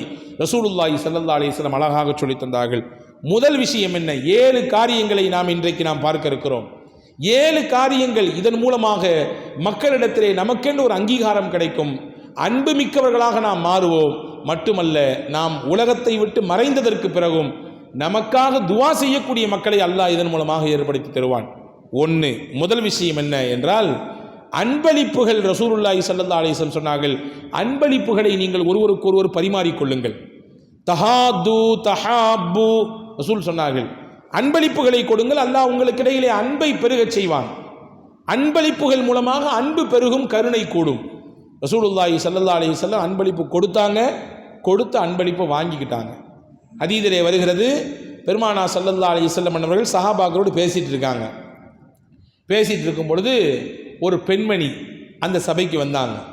வந்து ரசூலுல்லாவை பார்த்துட்டு சொன்னாங்க, யா ரசூலுல்லாஹ், நான் ஒரு ட்ரெஸ்ஸு கொண்டு வந்திருக்கேன், என் கையால் நான் தச்சு கொண்டு வந்திருக்கேன், இதை நீங்கள் போட்டுக்கணும் என்று சொல்லி அந்த அம்மா ரசூலுல்லாஹ் கையில் கொடுத்தாங்க. பெருமானார் யார் அன்பளிப்புகள் கொடுத்தாலும் அதை ஏற்றுக்கொள்வார்கள், உதாசீனப்படுத்த மாட்டாங்க. தர்ற பொருள் பெருசோ சிறுசோ, கொடுக்கிற பொருள் விலை மதிப்பற்றதோ அல்லது விலை மதிப்பு உள்ளதோ எதுவானாலும் அங்கே அந்த பொருளுக்கு தரம் கிடையாது, கொடுக்கிற நபரினுடைய அன்புக்கு தான் அங்கே அங்கீகாரம். ரசூலுல்லாஹ் வாங்கிக்கிட்டாங்க. வாங்கினது மட்டுமில்லை, அந்த பெண் இருக்கும் பொழுதே நேராக உள்ளே போனாங்க. அந்த ட்ரெஸ் தான் போட்டிருந்த ட்ரெஸ்ஸை களைஞ்சிட்டு அந்த அம்மா கொடுத்த அன்பளிப்பான அந்த ட்ரெஸ்ஸை வாங்கி போட்டுக்கிட்டாங்க. போட்டுட்டு சபைக்கு வந்தாங்க. பொதுவாகவே பெருமானா ஸல்லல்லாஹு அலைஹி வஸல்லம் பேரழகு சொல்ல வேண்டுமா? நாயகத்தின் அழகை வர்ணிக்க வேண்டுமா? தேவையே இல்லை. சஹாபாக்கள் சொன்னார்கள், குறிப்பாக அன்னை ஆயிஷா ரலியல்லாஹு தஆலா அன்ஹா சொன்னார்கள், யூசுப் அலைஹிஸ்ஸலாம் அழகின் ஒரு மிகப்பெரிய இடத்திற்கு சொந்தக்காரர் இல்லையா? ஃபகத்தஅன ஐதியஹுன்ன, அல்லாஹ் சொல்கிறான், யூசுப் அலைஹிஸ்ஸலாமை பார்த்த பெண்கள் பழத்தை வெட்டுவதற்கு பதிலாக கையை வெட்டி கொண்டார்கள். பேரழகில் அப்படியே மயங்கி போனாங்க. ஆயிஷா அம்மா சொன்னாங்க, எங்கள் முகமது நபி அவங்க பார்க்கல, பார்த்துருந்தாங்கன்னா கல்பை வெட்டியிருப்பாங்கண்ணா. கையை தான் வெட்டினாங்க, முகமது நபியை பார்த்துருந்தா கல்பை வெட்டியிருப்பாங்க. சஹாபாக்கள் சொன்னார்கள், 14ஆம் நாள் இரவிலே சந்திரன் பூரணமாக தெரிந்தது. அந்த சந்திரனையும் பார்த்தோம், எங்கள் நபியினுடைய திருமுகத்தையும் பார்த்தோம். எங்களுக்கு சந்திரனை விட நபியினுடைய முகம்தான் அழகாக தெரிஞ்சுது. சந்திரனை விட நாயகத்தின் திருமுகம்தான் எங்களுக்கு அழகாக தெரிந்தது. அழகு அழகு அழகு, பேரழகு. எங்களுடைய உஸ்தாத் சொல்லுவார்கள், 2 விதமான அழகு இருக்கிறதா. ஒன்று ஹுஸ்னே மலாஹா, இன்னொன்று ஹுஸ்னே சபாஹா. ஹுஸ்னே சபாஹா என்றால் என்ன? பார்த்தா பார்த்துக்கிட்டே இருக்கலாம், வச்சக்கன் வாங்காமல் பார்க்கலாம். அந்த அழகு அழகாகவே இருக்கும், அங்கங்கே நம்மளை கவனத்தை திருப்பவே திருப்பாது. ஆனால் அந்த அழகு அப்படியே இருக்கும், நம்மளுக்கு பிரமிப்பை கொடுத்துக்கிட்டே இருக்கும். இது ஹுஸ்னே சபாஹா. இந்த அழகை அல்லாஹ் யூசுப் அலைஹிஸ்ஸலாமுக்கு அல்லாஹ் கொடுத்தான். 2வது இன்னொரு அழகு இருக்குது, ஹுஸ்னே மலாஹா. ஹுஸ்னே மலாஹானா என்னன்னா, அந்த அழகை நாம் பார்ப்போம், இப்பொழுது பார்க்கும் பொழுது நமக்கு ஒரு விதமான அழகாக தெரியும், இன்னும் ஒரு 10 நிமிடத்துக்கு பிறகு பார்க்கும் பொழுது வேற மாதிரி தெரியும், அந்த கொஞ்சம் டிஃப்ரெண்டாக தெரியும். அந்த அழகுல இன்னும் கூடுதல் கிடைக்கும். இன்னும் ஒரு 1/4 மணி நேரம் கழித்து பார்க்கும்போது இன்னும் கொஞ்சம் கூடுதலாக தெரியும்.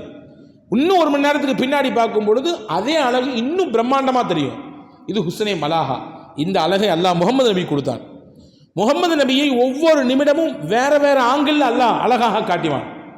எனவே தான் சஹாபாக்கள் சொன்னாங்க, ரசூலுல்லாவினுடைய மூக்கை பார்த்தால் பார்த்து கொண்டே இருக்கலாம், அவர்களின் கண்ணை பார்த்தால் பார்த்து கொண்டே இருக்கலாம், அவர்களின் புருவத்தை பார்த்தால் பார்த்து கொண்டே இருக்கலாம்.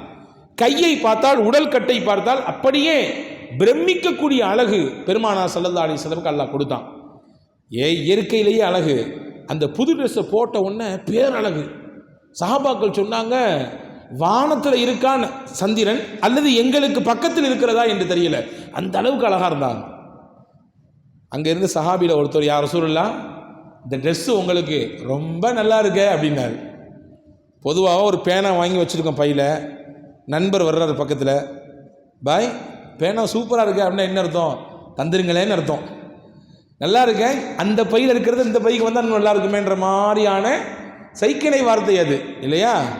இப்போ ரசூலுல்லாஹ்ட்ட அவர் சொல்கிறார், ரொம்ப நல்லா இருக்கு உங்களுக்கு இந்த ட்ரெஸ்ஸுன்னு. ரசூலுல்லாஹ் சொன்னாங்க, வேணுமான்னு கேட்டாங்க. ஆமான்ட்டார், எனக்கு வேணும்ட்டார். நபிகள் நாயகம் ஸல்லல்லாஹு அலைஹி வஸல்லம் தன்னுடைய வாழ்க்கையில் லா, இல்லை என்பதை ஒரு இடத்தில் மட்டும்தான் சொல்லியிருக்கிறார்கள். எப்போ? ல இலாஹ இல்லல்லாஹ், அல்லாவை தவிர உலகத்தில் வேறு யாரும் இல்லை. அங்கே தான் இல்லைன்னு வார்த்தை வந்திருக்குது. அதை தாண்டி வேறு எங்கேயும் ரசூலுல்லாஹ் இல்லைன்னு சொன்னதே இல்லை. நேராக போனாங்க, ட்ரெஸ்ஸை கலத்திட்டு வர போகிறாங்க. இந்த பெண்மணிக்கு மனசு என்ன பாடுபடும்? அவங்க சொன்னாங்க, நபி போட்டுக்கட்டும், இதே துணியில் அழகாக ஒரு ட்ரெஸ்ஸை தச்சு உங்களுக்கு நான் தர்றேன். இவர் அடம்பிடிக்கிறார், எனக்கு அதுதான் வேணும், எனக்கு அந்த ட்ரெஸ் தான் வேணும். ரசூலுல்லாஹ் வந்தாங்க, மறுபடியும் அதே பழைய ஆடை, இந்த புதிய ஆடையை கொண்டு வந்து அவர் கையில் கொடுத்துட்டாங்க. நிகழ்ச்சி முடிஞ்சிச்சு. இதனுடைய விரிவுரைகளிலே சொல்கிறார்கள், இந்த உடையை கேட்டது யார் தெரியுமா? சையதுனா அப்துர் ரஹ்மான் பின் அவுஃப் ரலியல்லாஹு அன்ஹு. பெரிய செல்வந்தர், கோடீஸ்வரர் அவர். அல்லாஹ் அவ்வளவு செல்வத்தை கொடுத்திருந்தான் அப்துர் ரஹ்மான் பின் அவுஃப் ரலியல்லாஹு அவருக்கு. ஏன் அப்துர் ரஹ்மான் பின் அவுஃப் ரலியல்லாஹு இதை கேட்க வேண்டும்? அப்துர் ரஹ்மான் கேட்டவன் ரசூலுல்லாஹ் ஏன் கொடுக்கணும்? உங்களுக்கு அல்லாஹ் கொடுத்துருக்காங்க, நீங்கள் ஏன் கேட்குறீங்க? வேற யாருக்காவது சூஸ் பண்ணிக்கலாமே, வேற யாராவது கேட்கலாமே அப்படின்னு கூட ரசூலுல்லாஹ் சொல்லலை. உடனே ரசூலுல்லாஹ் கொடுத்தார்கள். ஏன் கொடுத்தார்கள் தெரியுமா? அவர் சொல்கிறார், நான் ஏன் கேட்டேன் தெரியுமா?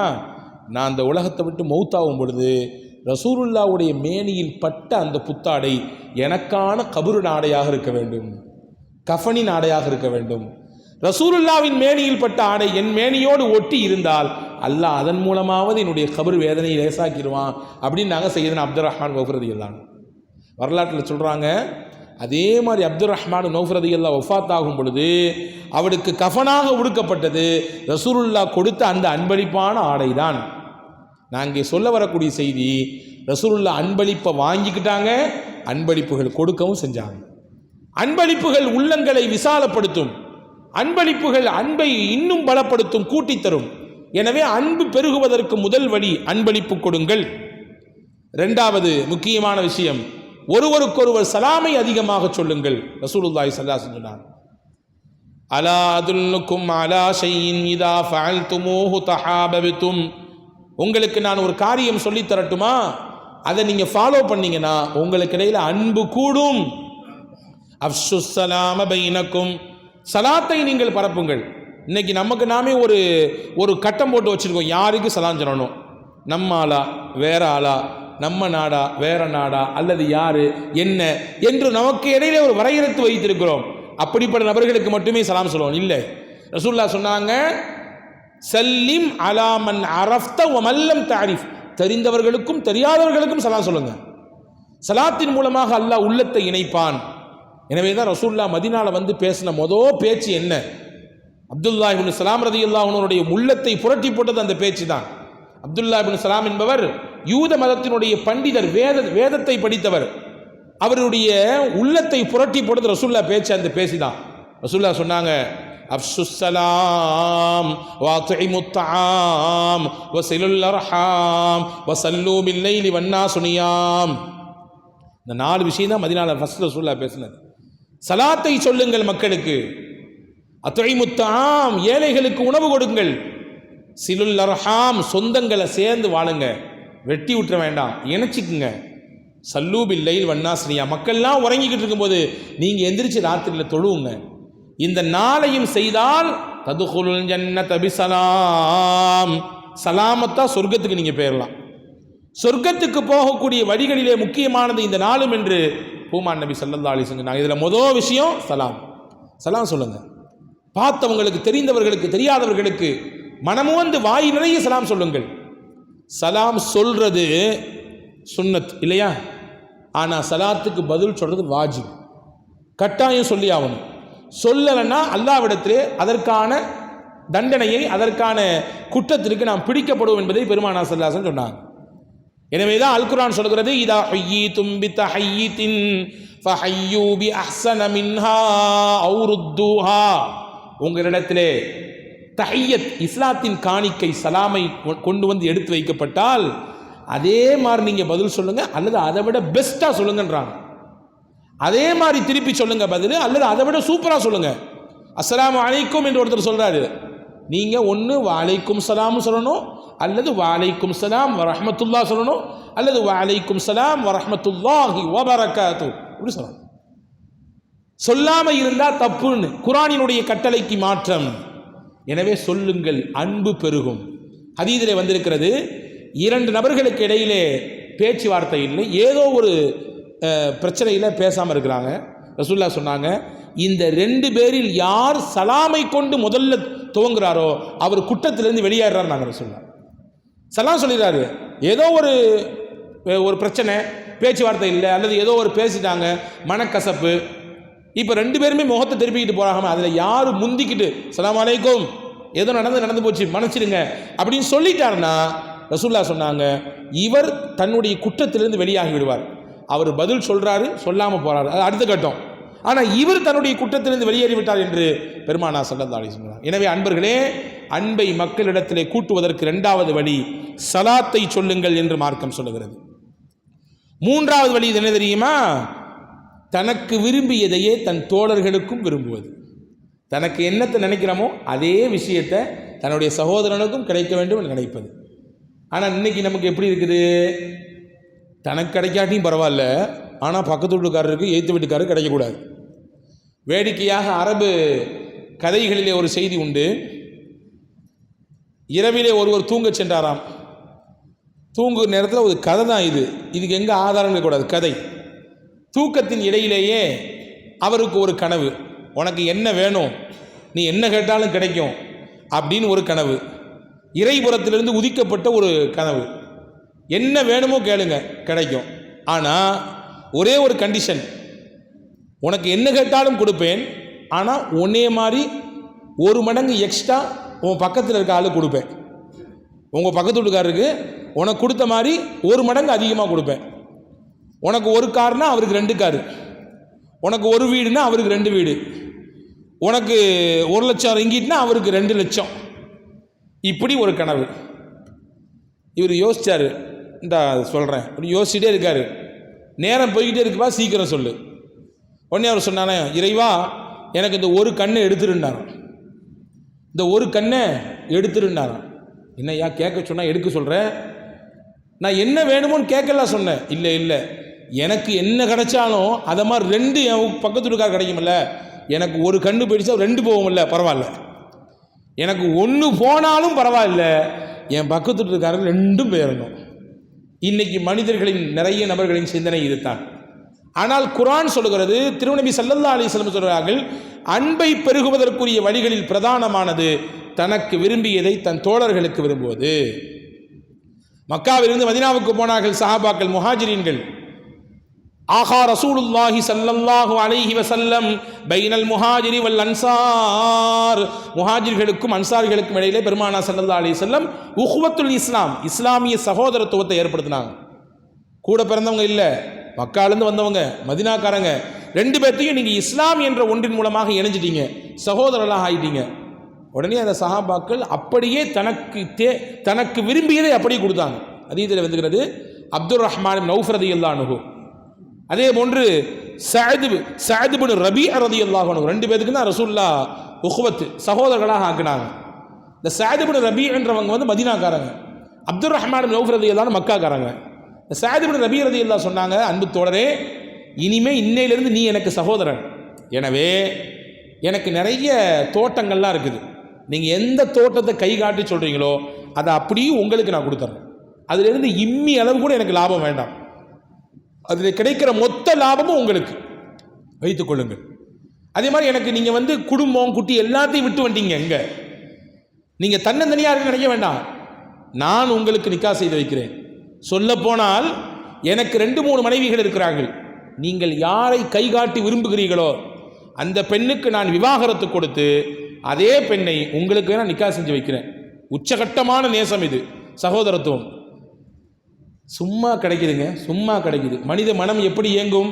கிடைச்ச வரை லாபம் அப்படின்னு தான் மனுஷன் நினைப்பான் இல்லையா? அப்துர் ரஹ்மான் இப்னு அவுஃப் ரலியல்லாஹுவின் பெருந்தன்மையை பாருங்கள்.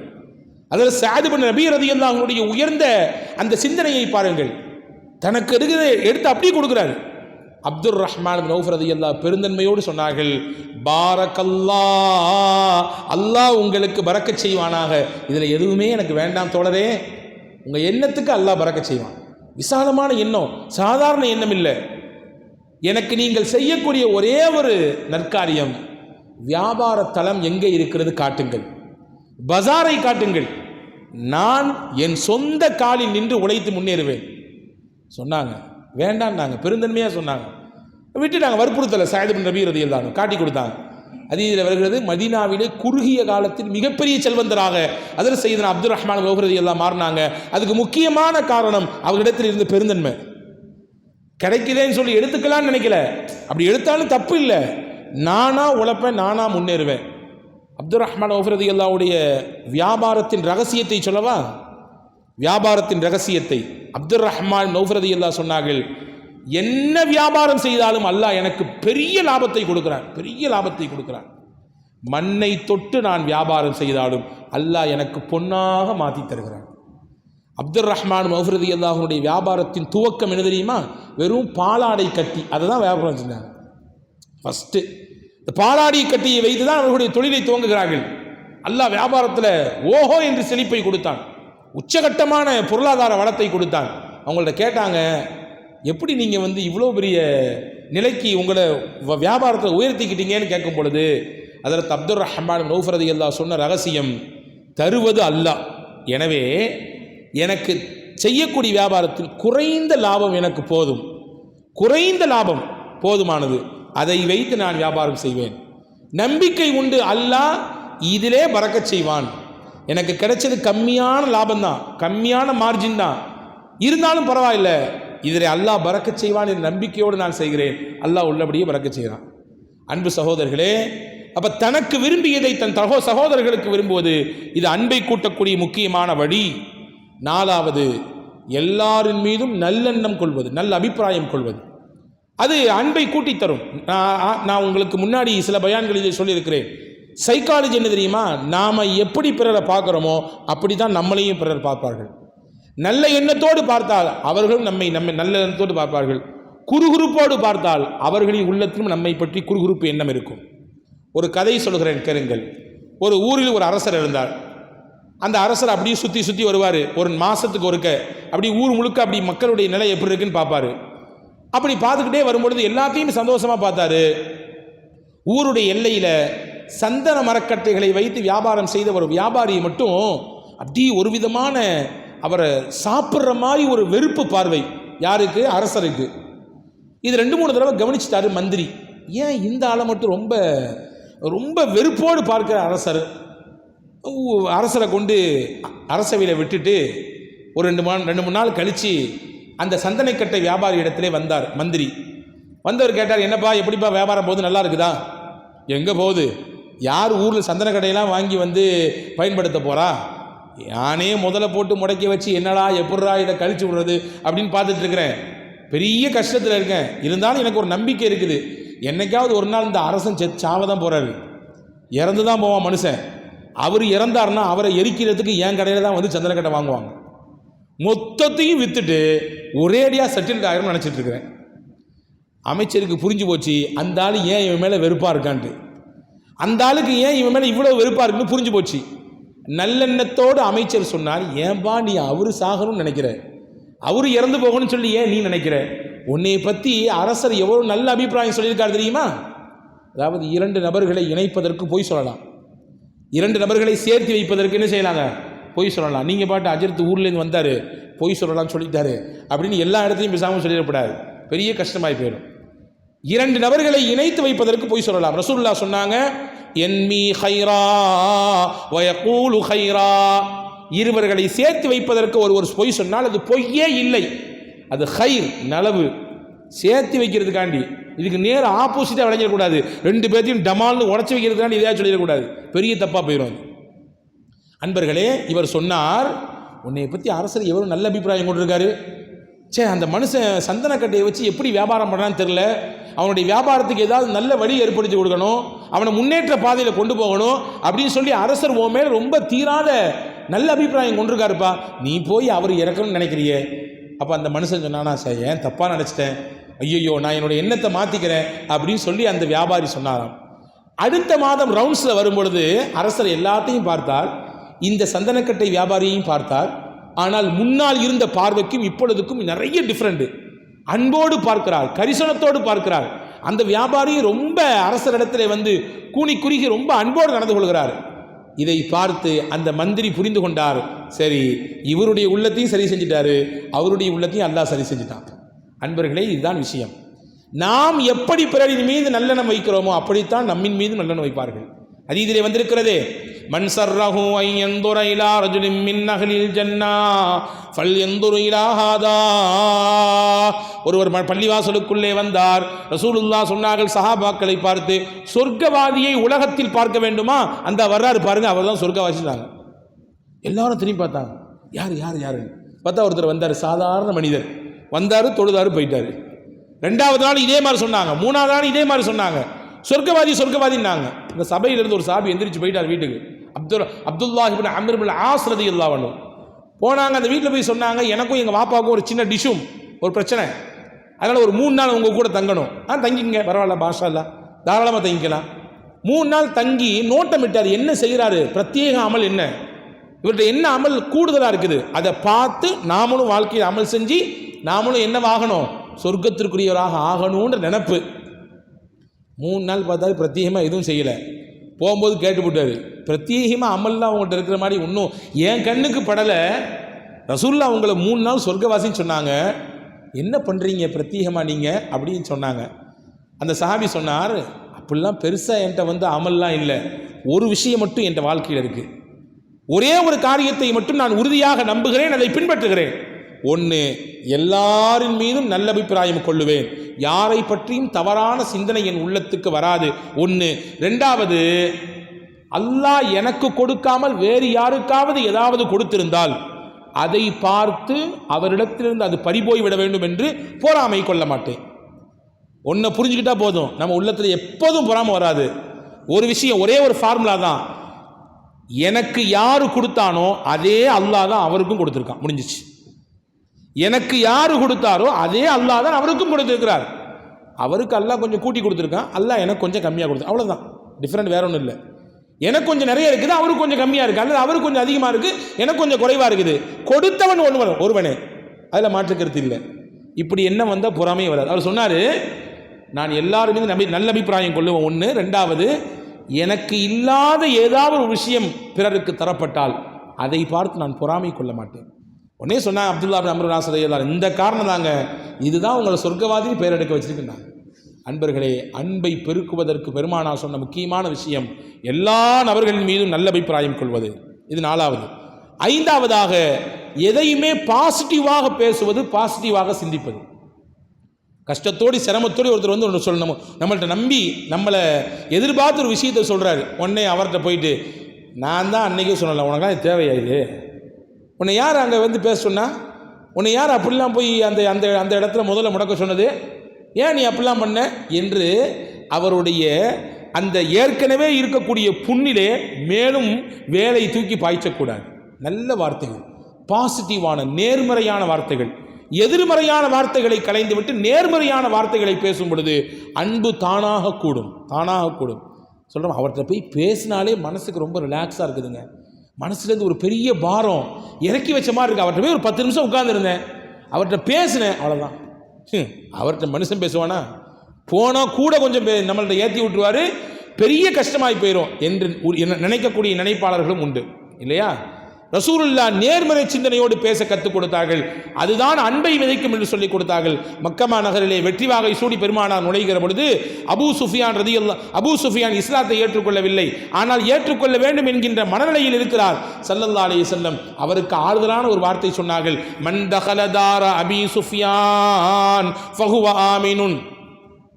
யார் அபூ சுஃபியானுடைய வீட்டுக்குள்ளே போய் நுழைஞ்சுக்கிறாங்களோ அவங்க எல்லாத்துக்கும் நிம்மதி கொடுக்கப்படும், அவங்க எல்லாத்துக்கும் பாதுகாப்பு வழங்கப்படும், அமைதி கொடுக்கப்படும் என்றார்கள் பெருமானார் ஸல்லல்லாஹு அலைஹி வஸல்லம். பாருங்க, இந்த பாசிட்டிவ் வார்த்தை தான் அபூ சுஃபியானுடைய உள்ளத்தையே அப்படி சேஞ்ச் பண்ணிச்சு, மாத்துச்சு. இஸ்லாத்தின் பக்கம் அவரை நகர செய்தது. நம்மளை பற்றி ரசூலுல்லாஹ் எவ்வளோ உயர்வாக நினச்சிருக்காங்க, எவ்வளோ மேன்மையாக வச்சிருக்காங்க. நாம ஏன் ரசூலுல்லாஹ்க்கு எதிராக நிற்கணும், நாம ஏன் முகமதுக்கு ஆப்போசிட்டாக நிற்கணும் என்ற சிந்தனையை அவருக்கு கொண்டு வந்தது இந்த பாசிட்டிவ் வேர்ட்ஸ், இந்த நேர்மறை வார்த்தைகள் தான். இதுதான் அன்பை விதைக்கும். அதே போன்ற ஆறாவது விஷயமாக, நாம் நமக்கு ஒரு கஷ்டம் என்றால் எப்படியோ அப்படித்தான் அடுத்தவரின் கஷ்டத்தையும் பார்க்க வேண்டும். ரசூலுல்லாஹி ஸல்லல்லாஹு அலைஹி வஸல்லம் சொன்னார்கள், பாதையில் கிடக்கக்கூடிய இடர் தரக்கூடிய பொருள் நீங்கள் கிராஸ் பண்ணி போயிட்டீங்க, ஆனால் யாருக்கோ ஒருத்தருக்கு அது சிரமத்தை கொடுக்கும், குனிந்து எடுத்து ஓரமிட்டு போடுங்கள், அது உங்கள் உள்ளத்தில் ஈமான் இருக்கிறது என்பதற்கு அடையாளம். சொர்க்கத்தில் ஒருவரை பார்க்கிறேன், சுற்றி சுற்றி வருகிறார். அவர் சொர்க்கத்துக்குள்ளே போனதற்கு என்ன காரணம் தெரியுமா? பாதையில் நடந்து போனார், இடையிலே ஒரு மரம் குறுக்கிட்டு விழுந்து கிடந்தது. அதை தன்னுடைய சின்ன ஆயுதத்தை வெட்டி வெட்டி வெட்டி தூக்கி எடுத்து ஓரம் போட்டார். அல்லாஹ்விற்கு இது செயல் பிடித்து போனது. மக்களுக்கு இடர் தரக்கூடிய பொருளை ஓரமிட்டதினாலே அல்லாஹ் அவருக்கு சொர்க்கத்தை கொடுத்தார் என்றார்கள் பெருமானார் ஸல்லல்லாஹு அலைஹி வஸல்லம். இப்ப கஷ்டம் தனக்கு வந்தால் மட்டும் கஷ்டம் என்பது இல்லை, அடுத்தவர்களுக்கு வந்தாலும் அதை தன்னுடைய கஷ்டமாக பார்க்கிற பொழுது அது அன்புக்கு கூட்டும். ரசூலுல்லாஹ் சொன்னாங்க, லிஐயம்ஷிய அஹதுக்கும் ஃபீ ஹாஜத்தி அஹீஹி கைருன் லஹு மின் ஐ யஅதகிஃப ஃபீ மஸ்ஜிதி ஹாதா.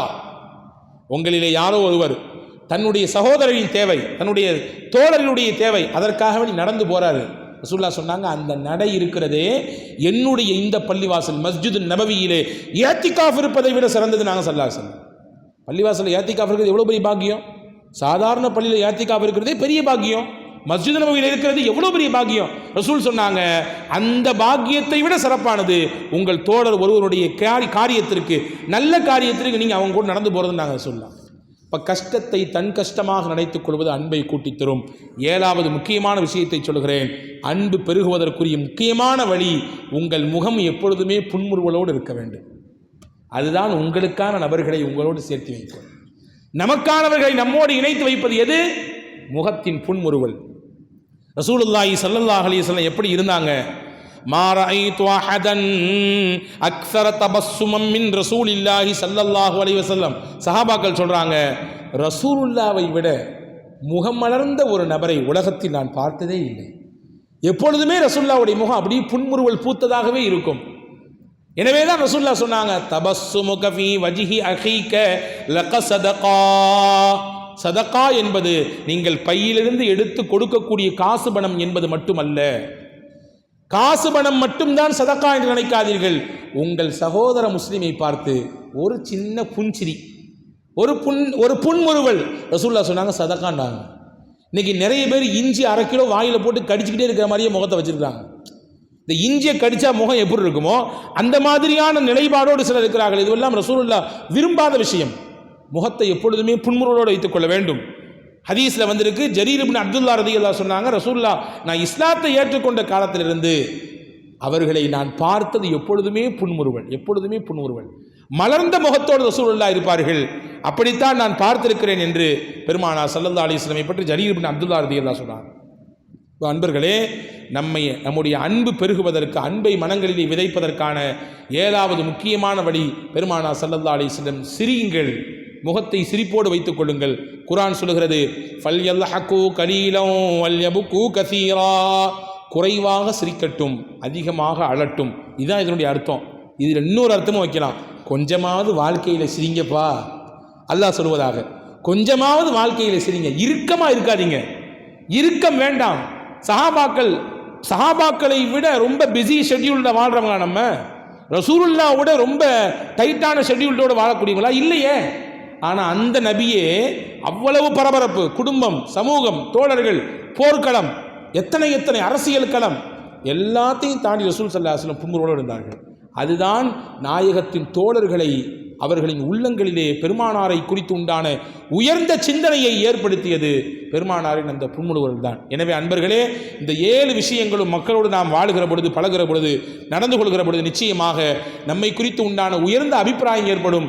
அன்பு அவர்களின் உள்ளத்திலே கடந்து செல்வதற்கு இது ஒரு முக்கியமான காரணியாக இருக்கும். வல்ல அல்லாஹ் அப்படிப்பட்ட சிறந்த பாக்கியத்திற்குரிய எண்மக்களாக உங்களையும் என்னையும் எல்லா மக்களையும் அல்லாஹ் ஆக்கி அருள் புரிவானாக. வாழும் காலத்திலே நம்மை கொண்டு பலனை பிறருக்கு தருவானாக. எந்த தொந்தரவுகளையும் நம்மின் மூலமாக யாருக்கும் ஏற்பட்டு விடாமல் பாதுகாப்பானாக. ஆரோக்கியமான நல்வாழ்வை கடைசி காலம் வரை நமக்கு அல்லாஹ் நசீபாக்குவானாக. நோய் நொடிகள் இல்லாத நிரந்தரமான சுகமான வாழ்க்கையை, இபாதத்துடன் கூடிய வாழ்க்கையை, ஈமானுடன் கூடிய வாழ்க்கையை நமக்கும் நம் சந்ததிகளுக்கும் குடும்பத்து மக்களுக்கும் அல்லாஹ் கொடுத்து அருள் புரிவானாக. ஆங்காரமுடன் வரும் நோயும் ஔஷதமில்லா மாநோயும் ஏங்கித்திணறும் மரண நோய் ஈழ இழப்பு நீரடைப்பு 4442 நோய்களையும் நாங்கள் காணாதோடிடச் செய். நல்வழி காட்டும் ரஹ்மானே என்ற பல்லாக்கு தம்பி அவுலியா அவர்களுடைய அந்த முபாரக்கான அல்லாஹ் முனாஜாத்தின் வார்த்தையை சொல்லி அல்லாஹ் நம் யாவரையும் எல்லா விதமான நெருக்கடியிலிருந்து பாதுகாத்து ரட்சிப்பானாக. ஆமீன் ஆமீன் யா ரப்பல் ஆலமீன். வாஹிரு தஅவானா அனில் ஹம்துலில்லாஹி ரப்பில் ஆலமீன். அஸ்ஸலாமு அலைக்கும் வரஹ்மத்துல்லாஹி வபரகாத்துஹு.